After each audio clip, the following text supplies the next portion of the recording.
Para sa dugang ang mga balita sa Negros kag Panay mangin kaupod ta si Adrian Prietos. Adrian?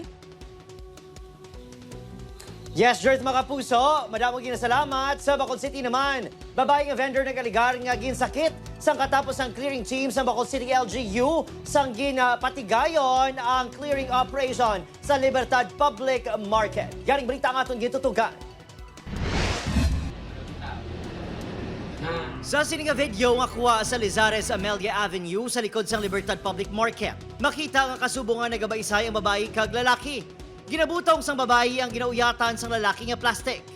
Sang ginkuha na sang lalaki, makita ginsumbag sa babae ang lalaki. Kuwang video samtang ginapatigayon sa Bacol City Legal Office Enforcement Team ang clearing sang mga ambulant vendors sa Libertad Public Market.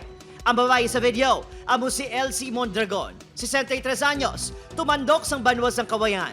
Ang unod kuno sang plastic among iya baligya nga kamote.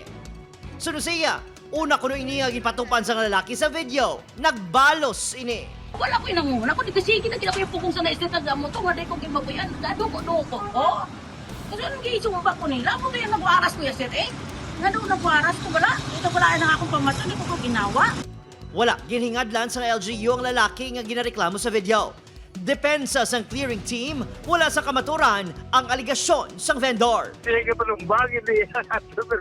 Noted na sila yung maglawayon. Parang ganun, kinakuhaan, TV, kung may yung assault sila, ipa-record na ipatakop na.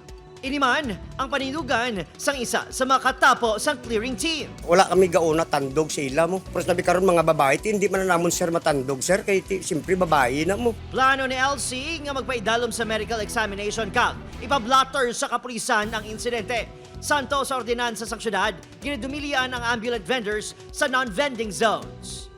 Adrian Prietos, 1 Western Visayas.